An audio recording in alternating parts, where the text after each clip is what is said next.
Je suis toujours en direct du Grenelle du droit et je suis en compagnie de Marc Mossé, avocat chez Auguste de Bouzy, président d'honneur de la FJE. Marc, bonjour. Bonjour Arnaud. Alors, un des thèmes de ce Grenelle du droit, c'est la formation. Quels sont les axes d'amélioration?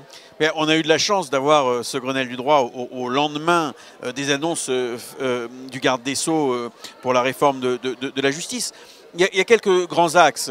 Il y a d'une part la nécessité de faire en sorte que les juristes, quel que soit le mode d'exercice du droit, le juriste d'entreprise, l'avocat, le magistrat, le notaire, on pourrait imaginer toutes les professions, soient en phase avec les évolutions de la société.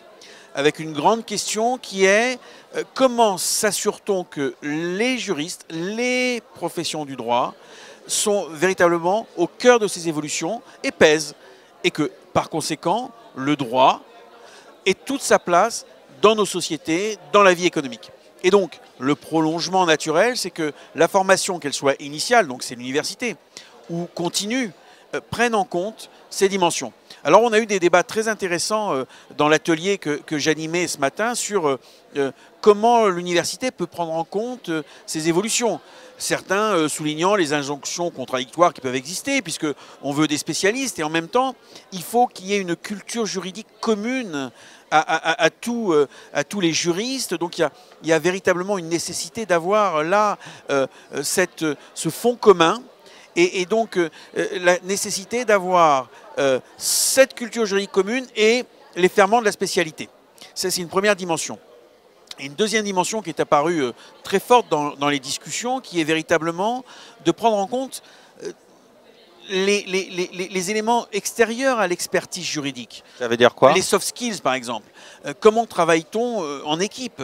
Comment travaille-t-on avec le numérique? Comment apprend-on cette grammaire de ce qu'on voit avec les legal tech, les algorithmes, on parle aussi parfois de justice prédictive, mais qui fasse que les juristes, quel que soit leur métier demain, maîtrisent cet environnement numérique. Donc comment l'intègre-t-on dans la formation? Et puis aussi, quelque chose de tout à fait important, de savoir comment, au-delà de cette formation de base, on apprend aussi un métier. Et donc, comment on peut imaginer presque une école d'application au sein de l'université? Certains ont donné des exemples de ce qu'ils ont vu aux États-Unis parce qu'ils ont fait un passage aux États-Unis. Alors, ce n'est pas la même formation, mais comment peut-on marier le meilleur des deux mondes pour faire en sorte qu'on ait des juristes avec une culture commune très forte et qui leur donne une polyvalence, une expertise et une connaissance du métier, tout en ayant cette capacité à avoir ces soft skills, cette capacité à travailler en équipe avec les nouvelles technologies. Vous évoquez les soft skills, vous avez évoqué les compétences numériques. Il y a d'autres compétences à acquérir pour les juristes au sens large? Alors, il y en a plein, en vérité. Il y en a plein. Moi, il y en a une que je crois tout à fait essentielle. Aujourd'hui, que vous soyez juriste d'entreprise, que vous soyez avocat, que vous soyez magistrat, la compréhension forte, par exemple, de l'environnement géopolitique. Le commerce international.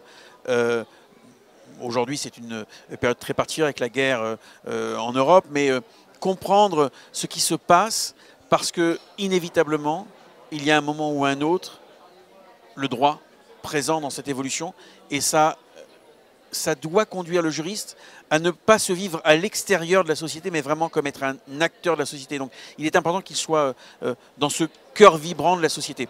Je pense aussi qu'il y a toute une dimension pluridisciplinaire, l'économie, la compréhension également des enjeux sociologiques de la société. Et puis, c'est tout à fait essentiel, moi qui ai un parcours à la fois de l'entreprise et de l'avocature, de se dire je dois comprendre comment fonctionnent les acteurs de l'économie. Si on est évidemment dans le droit des entreprises. Donc plein de champs à investir pour les juristes. Plein de champs, mais c'est ce qui rend ces métiers passionnants. Pour terminer, vous êtes donc optimiste pour l'avenir de la filière juridique, dans ce que je comprends?